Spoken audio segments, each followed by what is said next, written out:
Hello and welcome to all. तो आज का वीडियो है काफ़ी इम्पोर्टेंट है आपके लिए, ठीक है। और इस वीडियो में मैं एक काफ़ी इम्पोर्टेंट आप कह सकते हो स्ट्रैटेजी आपके साथ शेयर करने वाला हूँ which help me to clear prelims 4 times and even couple of times I had marks more than 140। Okay, और इस स्ट्रैटेजी शायद आपके प्रिपरेशन में काफ़ी इफेक्टिव भी हो सकती है। और वो स्ट्रैटेजी है कि टेस्ट सीरीज का कैसे यूज करें for clearing the prelims exam.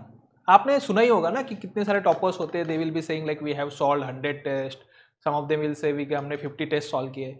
बस देखिए ना, टेस्ट बस सॉल्व करके ही एक्चुअली आपको अगर लगता है कि आप प्रीलिम्स क्लियर करोगे तो ऐसा नहीं होता है। टेस्ट सॉल्व करने का एक तरीका होता है और उसके बाद उसका आप एनालाइज कैसे करते हो वो भी काफी इंपॉर्टेंट होता है, ठीक है। तो आज के हमारे इस पर्टिकुलर वीडियो में हम देखने वाले हैं कि how you can use the test series to in fact achieve great success in your prelims. Okay, comfortable score आपको प्रीलिम्स में मिल सकता है। हाँ, ऐसा है कि आजकल ऐसा ट्रेंड है कि प्रीलिम्स थोड़ा डिफिकल्ट आ रहा है, लेकिन उस सिनेरियो तो में तो इसका और रिलेवेंस बढ़ चुका है। If you have difficult prelims तो this becomes more relevant actually. Okay, तो let's start this particular discussion कि कैसे टेस्ट सीरीज को हम प्रीलिम्स प्रिपरेशन में यूज कर सकते हो और सक्सेस हमें मिल सकता है। तो सबसे पहले लेट्स ट्राई टू अंडरस्टैंड आपको करना क्या है। ओके, कि you select any good test series over here. कोई भी अच्छी टेस्ट सीरीज आपको लगता है मार्केट में जो है, यू सिलेक्ट दैट। ओके, उसको आपको सिलेक्ट करना है। नाउ अब होता क्या है कि जनरली अब मैं बस यह एग्जाम्पल के तौर में बता रहा हूं कि एक कोई टेस्ट सीरीज है, उसमें there are 25 test. Okay, 25 test है। अब इस 25 टेस्ट में लेट्स से 16 जो होती है ये सेक्शनल टेस्ट है। ओके, और 8 जो है ये फुल लेंथ आपकी टेस्ट होती है, जैसे लास्ट जो आपकी मॉक टेस्ट होती है like that full length test will be 8 test. तो 16 टेस्ट जो होती है सेक्शनल टेस्ट, ये मतलब क्या होती है, सेक्शनल क्यों कहते हैं हम इसको, बिकॉज ये सेक्शंस में डिवाइड होता है सिलेबस। यहाँ पे सेक्शंस में कैसे, for example you have polity subject. Okay, तो इसमें पॉलिटी की जो है 3 टेस्ट होगी या 2 टेस्ट होगी, डिपेंड करता है। अब कभी कभी टेस्ट सीरीज 35 टेस्ट का भी होता है, तो उसमें फिर नंबर ऑफ टेस्ट बढ़ सकता है। ओके, तो पॉलिटी का कुछ सिलेबस जो है let's say till fundamental right, उस फंडामेंटल राइट तक जो सिलेबस है वो टेस्ट 1 में होगा, बाकी कुछ सिलेबस टेस्ट 2 में होगा, तीसरा कोई अगर होगा टेस्ट 3 में उसमें होगा। Okay, so this is how इसको हम सेक्शनल टेस्ट इसलिए कहते हैं। उसी तरीके से इकोनॉमी का भी हो सकता है कि एक टोटल टेस्ट इकोनॉमी की जो है that is dedicated to static part, another test is dedicated to the budget and economic survey. Okay, तो ये सेक्शन वाइज जो है यहाँ लेट्स से 16 टेस्ट है इसमें, just giving an example over here. Okay, और फुल लेंथ टेस्ट मतलब क्या होता है कि फुल लेंथ टेस्ट में आपको कंप्लीट सारे ऑल सब्जेक्ट्स जो है इसमें आपके इंक्लूड हो गए एक टेस्ट में। ओके, तो ये फुल लेंथ टेस्ट होती है। तो दिस इज ये बेसिकली किसी भी टेस्ट जो होती है इसका एक स्ट्रक्चर होता है।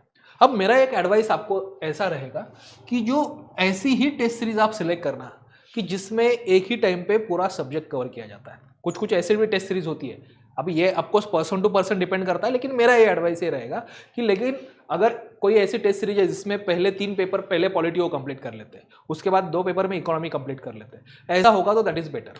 कभी कभी ऐसी भी टेस्ट होती है कि जिसमें एक ही टेस्ट में सेक्शनल टेस्ट में मल्टीपल सब्जेक्ट के क्वेश्चंस कवर किए जाते हैं। लेट्स से पॉलिटी का कुछ पार्ट कवर किया जाएगा, इकोनॉमी का पार्ट, फिर दूसरा कोई पार्ट ऐसा कवर किया जाएगा। तो try to avoid that particular test series. Okay, तो ये मेरा ऑफकोर्स ओपिनियन है, और किसी को लग सकता है कि नहीं सर हम मल्टीपल सब्जेक्ट एक ही साथ पढ़ना चाहते हैं, तो you can do that also. Okay, तो but this is one thing, ये ऐसा कोई टेस्ट सीरीज जो है अच्छा जो भी मार्केट में होगा, इवन प्रेपायस has very good test series, आप उसको भी यूज कर सकते हो या बाकी जो भी होगा। अब नेक्स्ट आपको क्या करना है, you align with your preparation to the test series schedule. इसका मतलब क्या है, ओके, अब एग्जाम्पल लेते हैं, दिस इज नवंबर मंथ।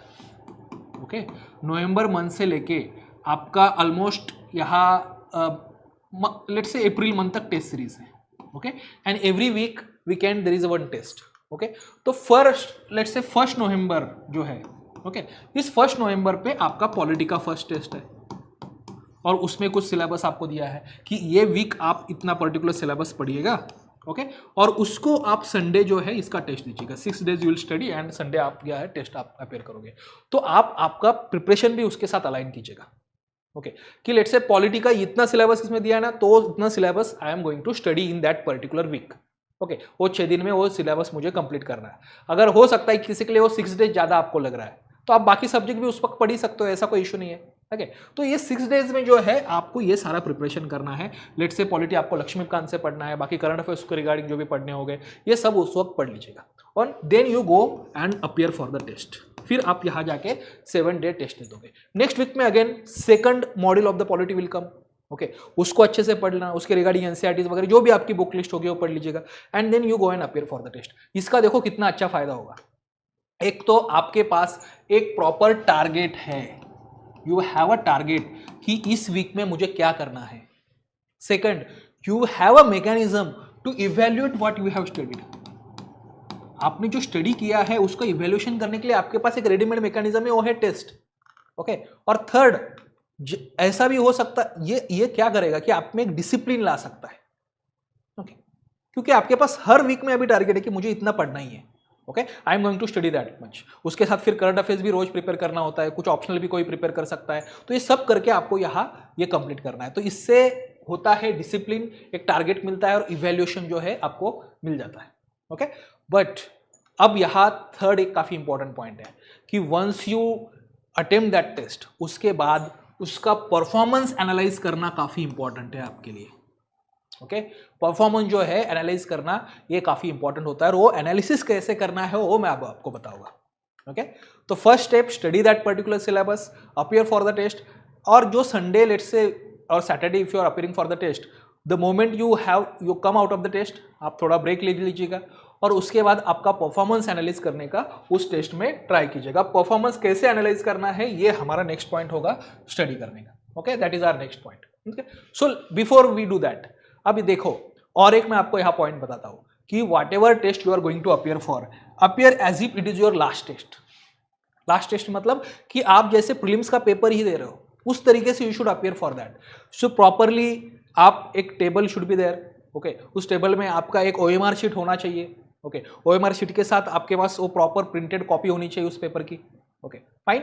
और 2 hours you should make sure कि nobody will disturb you. अगर घर से प्रिपरेशन कर रहे हो तो घर में बता दीजिएगा कि I am going to sit in a room और मुझे 2 आवर्स प्रिपरेशन नहीं, कोई डिस्टर्ब नहीं करेगा। If you are studying from library तो कोई इशू ही नहीं आएगा आपके पास, ओके। और जैसे लास्ट आपका प्रीलिम्स के पेपर में जैसे आप बैठते हो ना, उसी तरीके से हर टेस्ट आपको अपीयर करना है right from the first test. ऐसा मत सोचना कि जब फुल लेंथ टेस्ट आएगा तो उसी वक्त actually will do something like this, नहीं। Right from the first test जो होगा आपको उस तरीके से टेबल पे बैठ के आपका प्रिपरेशन करना है इस टेस्ट का, उसको अपीयर होना है, ओके। और जो OMR शीट है ऐसा समझना कि जैसे आप लास्ट पेपर का ही OMR शीट फिल कर रहे हो, every time you are going to actually use that OMR sheet, okay. ये काफी इंपॉर्टेंट है। आपके पास एक वॉच भी होना चाहिए, मे बी रिस्ट वॉच हो सकता है, कोई टेबल वॉच हो सकता है, और 2 आवर्स में आपको इसको कंप्लीट करना है, ओके। अगर आपकी स्ट्रैटेजी है कि 2 राउंड्स में पेपर कंप्लीट करना है, 3 राउंड्स में कैसे पेपर भी कंप्लीट कर सकते हैं हम, कैसे मल्टीपल राउंड्स यूज कर सकते हैं, उसके रिगार्डिंग में चाहिए तो मैं अलग वीडियो कोई बना दूंगा आपके लिए, ठीक है। तो ये होना चाहिए आपके पास कि appear for that test as if it is last test and you will do this for every test, okay. Do not take it lightly. अगर किसी सेंटर में आपने पेमेंट करके ऑफलाइन टेस्ट वहां दे रहे हो तो उस सेंटर पे जाके फिर टेस्ट देना। That centre might be like far from your home, एक हाफ एन आवर अगर आपको ट्रैवल भी करना पड़े तो कोई फर्क नहीं पड़ता, ओके। बेस्ट वे है कि मॉर्निंग में अगर यूपीएससी का टाइमिंग है तो उसी टाइमिंग पे 9-9:30 को ही आप जो है टेस्ट दे दीजिएगा, वो भी आप कर सकते हो। नहीं हो रहा है तो कोई प्रॉब्लम नहीं, लेकिन वो भी कर सकते हो, even that is better. So that's one thing. अब आगे देखो क्या करना है। जैसे टेस्ट आपने अपील कर दिया, आपने साला सॉल्व कर दिया, तो उसके बाद आपको कुछ उसका एनालाइज करना है, परफॉर्मेंस, ओके। और परफॉर्मेंस कैसे एनालाइज करना है, देखिएगा सबसे पहले when you will appear for the test, okay, उसके बाद है ना आपके लेट्स से 2 आवर्स आपके कंप्लीट हो गए, ओके। तो 2 आवर्स कंप्लीट होने के बाद when you submit that paper, okay, उसके बाद ही आपके माइंड में कुछ थॉट्स होते हैं, आप देखना एनालाइज करना। उसी वक्त आपको समझ में आता है कि वेदर यू क्या आपने अच्छे अटेम्प्ट किया है और टेस्ट नहीं किया है। उसी वक्त आपको एक इंप्रेशन होता है माइंड में, ओके। तो वो जो what ever impression you have that time in mind, उसको हो सके तो एक ब्लैंक पेपर के लिखे रखना कि this is let's say test 1, okay. और टेस्ट 1 अभी तक आपने फिर से वो क्वेश्चन को रिविजिट नहीं किया है, आपने बस पेपर सबमिट किया या आपका पेपर कंप्लीट हुआ है, आपने साइड में रखा है। उसके बाद आपको क्या लगा, ओके, शायद उसी वक्त आपको समझ में आ गया कि आप उस वक्त आपको समझ में आ गया लेट्स से कि क्वेश्चंस तो आपको फैमिलियर लग रहे थे, टॉपिक्स भी आपको फैमिलियर लग रहा था, लेकिन आपके रिवीजन नहीं किया था उसका, और इसलिए शायद आप उसको आंसर नहीं कर पाए, okay. Most probably did not revise it, आप रिवाइज आंसर नहीं कर पाए, तो read right there lack of revision, okay. Second, आपको ऐसा लग रहा होगा कि मे बी आपको उस टॉपिक के बारे में कुछ पता था लेकिन जितना पता होना चाहिए उतना नहीं था. Okay, maybe 3-4 points I knew, but more to extra point I should have known about that topic. Okay, so you write that down. अगर वो लग रहा है आपको कारण तो lack of content ये आप लिख देगा. ठीक है. अब immediately after the test आपको ऐसा भी लग रहा होगा, कभी कभी होता है ना कि OMR शीट में ओके ये अगर 4 सर्कल है तो इस सर्कल पे लेट से आपको मार्क करना था ए का ऑप्शन, गलती से लेकिन आपने क्या कर दिया सी का ऑप्शन मार्क कर दिया. हो सकता है कभी, या फिर नेक्स्ट क्वेश्चन के लिए मार्क कर दिया ए का ऑप्शन जहां नहीं करना था आपको. तो ये मिस्टेक अगर हो चुकी है यू राइट देयर स्पेसिफिकली कि I have done that silly mistake. Okay, तो ये इमीडिएटली आफ्टर द टेस्ट आपका इंप्रेशन है that you are going to write on a blank sheet over there, या नोटबुक है उस पर आप लिख देना. और उसके बाद वंस यू डू दैट फिर take a break. Okay, go out, या फिर आपके घर में फिर से जाना है सेंटर से, वहां जाइएगा, जो भी है कुछ खाना खाना है खा लीजिएगा. ठीक है, और उसके बाद देन जो टेस्ट के बाद आपको जो कंप्लीट उसका डिटेल्ड आंसर्स मिलते हैं उस आंसर्स को फिर पढ़ना शुरू कीजिएगा. ओके, उसके थ्रू एनालिसिस करने का स्टार्ट करिएगा आंसर की के थ्रू कि देखना कौन से क्वेश्चंस राइट है. अब ऐसा हो सकता है कि कुछ राइट क्वेश्चंस है बट वो गेस वर्क के थ्रू राइट हुआ है, शायद 2 ऑप्शन नहीं पता थे, गेस किया लेकिन राइट हो गया आपका. तो 2 ऑप्शन नहीं पता थे उसके बारे में इंफॉर्मेशन है, वो टेस्ट सीरीज के एक्सप्लेनेशन में पढ़ लेना. जो आंसर शीट का एक्सप्लेनेशन होता है उसके बारे में इंफॉर्मेशन पढ़ लीजिएगा. ओके, जो रॉन्ग क्वेश्चन हुए तो उसको एनालाइज करने की why it was wrong, revision की वजह से रॉन्ग हुआ है, क्या हुआ है, फिर उसको जो है एक्सप्लेनेशन आपको पढ़ना है. ओके, फिर उसके बाद ऐसा हो सकता है कि कुछ क्वेश्चंस के बारे में बिल्कुल जानकारी नहीं थी, बाउंसर थे. ओके, तो ये नया नॉलेज है ना आपके लिए, क्योंकि आपने वो टॉपिक पढ़ा ही नहीं था. तो उस क्वेश्चन का let's say there is a 70 number question, उस 70 नंबर क्वेश्चन के बारे में यू डोंट नो एनीथिंग, पूरा बाउंसर था, आपने उसको स्किप कर दिया है. Revisit that 70 number question. Okay, और उस क्वेश्चन का जो आंसर है, एक्सप्लेनेशन है, उस एक्सप्लेनेशन को पढ़ लेना. तो इससे क्या होगा, आपका वो नया कंटेंट क्रिएट हुआ है. ओके, तो जो भी नया कंटेंट आपको उस एक्सप्लेनेशन में मिलता है उस सारे कंटेंट को आप हाईलाइट करके रखिएगा. क्यों? क्योंकि बाद में उसको आप रिवाइज कर सकते हो. अगर 100 क्वेश्चंस है और 100 क्वेश्चंस में से 45 क्वेश्चंस ऐसे हैं जिसमें आपको कुछ नया कंटेंट था जो आपको नहीं पता था पहले, उसको अंडरलाइन करके रखो और नेक्स्ट टाइम रिवाइज करते वक्त लास्ट में बस वो 45 क्वेश्चंस के कंटेंट को ही रिवाइज करो, सारा क्वेश्चन का रिवाइज मत करना. ओके, तो टेस्ट सीरीज के थ्रू आपको नया कंटेंट भी, let's try to understand, it's not only about practice. इसके थ्रू जो हमने कंटेंट स्किप किया था उसकी भी हमें जो है इंफॉर्मेशन टेस्ट सीरीज के थ्रू यहाँ मिल जाती है, ये भी हमें समझना है. ओके, तो हर बार आपको करना ये ही है. और फिर आपको जब आप पूरा पेपर एनालाइज करोगे और उसका सारा एक्सप्लेनेशन पढ़ोगे तो it's not a process of 1 hour, it might take 3 to 4 hours to you. Okay, but that is worth it. क्यों? क्योंकि उसी से आपको काफी सारा नया इन्फॉर्मेशन भी मिलता है, कंटेंट मिलता है. तो 4-5 आवर का वो टोटल एक्चुअली सिनेरियो होता है जिसमें आपको ये सारा कंप्लीट करना होता है. ओके, एंड वंस यू, अभी कभी कभी ऐसा भी होता है कि 50 क्वेश्चंस आपने पढ़ लिया, उसके बारे में एक्सप्लेनेशन पढ़ लिया, लेकिन उसके बाद आपको अब थोड़ा सा बोर होने लगा, तो take a break that day, next day फिर से रिमेनिंग 50 क्वेश्चंस आप कर लीजिएगा उसके. ओके, ऐसा भी कर सकते हो, उसका एक्सप्लेनेशन आप पढ़ सकते हो. Okay, do this the way you want, लेकिन ये सारी प्रोसीजर आप कर लीजिए. ओके, और फाइनली फिर ऑफकोर्स जब आप पूरा क्वेश्चन पेपर एनालाइज करोगे, आपका आंसर्स भी एनालाइज करते हो, तो उससे what ever things you had learn, उसी जो ब्लैंक शीट था आपका पहला, ओके, इसी ब्लैंक शीट में वो लिख के रखना कि आपने कौन सी ऐसी मिस्टेक्स की थी जो नहीं करना चाहिए था, या कौन सी ऐसी लर्निंग्स है आपको मिली है इस टेस्ट से. ये सारी एस्पेक्ट जो है यहाँ पे लिख के रखिएगा. ये तो फर्स्ट इंप्रेशन था आपका, ये आपने लिख दिया. उसके अलावा और आपको कुछ अगर लर्निंग्स यहाँ मिल रहा है तो right that particular thing over here. Okay, और इसका फायदा क्या है देखो. ओके, ये अब इसी शीट को 1-2 दिन के बाद पढ़ना फिर से, तब आपको पता चलेगा कि क्या गलतियां आपने लास्ट टाइम की थी और इस बार आपको क्या इंप्रूवमेंट करनी है. तो ये आपको एक डायरेक्शन देता है कि किस डायरेक्शन में आपने इंप्रूव करना है, in which direction you should improve. अगर रिवीजन नहीं हो रहा है तो उसको देखना, या पढ़ने का अप्रोच ही गलत है तो नेक्स्ट टेस्ट को जाने से पहले ये सारे पॉइंट्स यू शुड रिजॉल्व कि नेक्स्ट टेस्ट में ये सारे पॉइंट जो है I am not going to repeat, ये मिस्टेक्स में फिर से रिपीट नहीं करने वाला है, नहीं करने वाली. Okay, and you are going to do this every week. Okay, तो पॉलिटी के लेट से 3-4 टेस्ट सॉल्व कर लिए, इकोनॉमी के 2-3 टेस्ट सॉल्व किए, हिस्ट्री के 3-4 टेस्ट सॉल्व किए, ऐसे every week you are going to do that. Okay, और हर वीक आपके पास एक आपका एनालिसिस शीट भी क्रिएट हो जाता है. वो मिस्टेक्स आप नेक्स्ट टाइम अवॉइड करने का ट्राई करते हो, और दूसरे वक्त जो है, ठीक है, आपके पास नया कंटेंट भी टेस्ट का क्रिएट हो जाता है कि जो क्वेश्चंस आपको नहीं पता थे, उसके पॉइंट्स नहीं पता था, उसका आपको नया कंटेंट भी क्रिएट हो जाता है, और वही आप जाके लास्ट में रिवाइज भी कर सकते हो. ओके और ये अप्रोच काफी काम आता है, आपके पास एक टारगेट भी रहता है, कंटेंट भी क्रिएट होता है, इवैल्यूएशन भी आपका कंटिन्यूअस होता है इसके थ्रू। ओके और फाइनली जब फुल लेंथ टेस्ट आएगी तो you will appear for the full length test then. Okay अब फुल लेंथ टेस्ट का जब टाइम आता है तो उस वक्त ये मत सोचना कि मेरा अभी तक सारे सब्जेक्ट्स का रिवीजन नहीं हुआ है। ओके जितना रिवीजन है उतना करने का ट्राई कीजिएगा, लेकिन फिर से you start appearing for that. ऐसा हो सकता है कि फुल लेंथ टेस्ट के वक्त काफी बार आपको लग सकता है कि चलो मॉड्यूल वाइज तो मैंने कर लिया, अब फुल लेंथ टेस्ट आ गई लेकिन सबका अब मैं रिवाइज नहीं कर पा रहा हूँ, नहीं कर पा रही हूँ, तो do not worry about that. ठीक है दे दो फिर भी exam.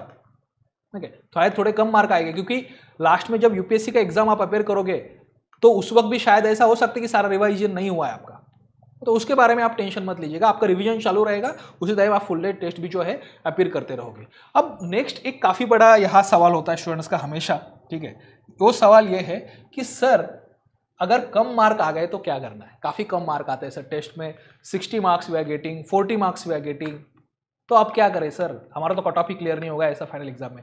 Do not get discourage by that thing. Okay मुझे पता है कि when I appeared for my first mock taste like this, मुझे लगता है किसी पहले मैंने ज्योग्राफी के साथ कुछ स्टार्ट किया था, हिस्ट्री के साथ कुछ स्टार्ट किया था, तो I had got only 60 marks something. Okay और उन दिनों में प्रीलिम्स का कट ऑफ 107, एक बार तो 116 भी गया था। ओके बट उस वक्त मुझे हार्डली 60 मार्क आया था फर्स्ट टेस्ट में जब मैंने प्रिपरेशन स्टार्ट किया था तो। ओके बट उस वक्त भी मुझे मेरे सीनियर ने यही कहा था कि do not get discourage by this. ठीक है आप बस इंप्रूवमेंट करते रहिएगा और आपके जो मार्क्स है इससे अलग हो जाएंगे, और इसका मुझे रिजल्ट भी मिला कि मैं फाइनल एग्जाम में I had get 140 plus marks in the prelims that time, और मेरा टेस्ट सीरीज में स्कोर होता था अराउंड इंप्रूव होते होते 90, 98, कभी 80 ऐसे ही उस वक्त होता था। ठीक है तो उससे डिस्करेज मत होना first of all low score से। और कितनी टेस्ट अपियर करनी है, how many test shall we appear sir, वो भी एक काफी सवाल होता है स्टूडेंट्स का। ठीक है तो देखो मुझे लगता है ना यहाँ नंबर से ज्यादा ये जो डिसिप्लिन और एनालिसिस है ना वो ज्यादा इंपॉर्टेंट है। ओके मुझे लगता है कि आप कोई भी एक टेस्ट सीरीज पूरे कंप्लीट कर लीजिएगा किसी भी इंस्टीट्यूट की, उसमें शायद 35 टेस्ट हो सकती है, 30 भी है, इवन दैट इज इनफ। ऐसा नहीं कि आई एम सेइंग कि 50 टेस्ट आप सॉल्व करो, ठीक है, लेकिन जो भी सॉल्व कर रहे हो ना उसमें इंप्रूवमेंट करने का ट्राई करो, ये एनालिसिस करो, तभी ये इफेक्टिवली होगा। नहीं तो आपने 100 टेस्ट भी ऐसे सॉल्व की तो कोई उसका फायदा नहीं है। तो हाँ हो सकते थे first of all take up one institute only और उसका ही कंप्लीट कर देना सारा टेस्ट सीरीज। क्यों? क्योंकि फिर सारे उसमें टॉपिक्स आपके कवर हो जाएंगे। ओके और उसके बाद अगर आपके पास टाइम है तो फिर आप एक्स्ट्रा कोई टेस्ट जो है वो सॉल्व कर सकते हैं किसी और इंस्टीट्यूट की। ओके लेकिन एक इंस्टीट्यूट की मेक श्योर की कंप्लीट आप टेस्ट सीरीज सॉल्व करो, क्योंकि फिर उसमें सारे क्वेश्चन सारे टॉपिक्स वो कवर कर लेते हैं उसमें। ओके अब ये आर्ग्यूमेंट भी आ सकता है सर कि देखो इंस्टीट्यूट की जो टेस्ट क्वेश्चंस होते हैं और जो फाइनल एग्जाम में क्वेश्चंस होते हैं इसमें क्वालिटी में काफी डिफरेंस होता है, हो सकता है। ओके बट क्या आपके पास दूसरा कोई ऑप्शन है? नहीं है। ठीक है दूसरा है कि फाइनल एग्जाम में जो एग्जामिनर होता है उसको 100 सी क्वेश्चन प्रिपेयर करने होते हैं, जो इंस्टीट्यूट्स होते हैं they will have to prepare 10,000 such questions every year. Okay तो वो बड़ा चैलेंज काफी होता है, राइट। और देयर इज अ पॉसिबिलिटी कि सेम टॉपिक से शायद आपको एक भी क्वेश्चन ना पूछा जाए लास्ट में, हो सकता है, but then you are prepared for that. जिसने नहीं सॉल्व किया बिल्कुल भी और जिसने सॉल्व किया है इस डिसिप्लिन की तरफ से, दोनों में काफी डिफरेंस होगा। जिसने सॉल्व किया है उसका ही प्रीलिम्स क्लियर करने का चांसेस ज्यादा होते हैं। ठीक है so please follow this particular approach, आपको इसका काफी फायदा होगा। बाकी इसके रिगार्डिंग बाकी भी अगर कुछ के डाउट्स है आपके तो आप कमेंट सेक्शन में मुझे डाउट बताइएगा, will make one more video regarding that कि जो डाउट्स है आपके सारे सॉल्व करने के रिगार्डिंग। ओके चलिए थैंक यू।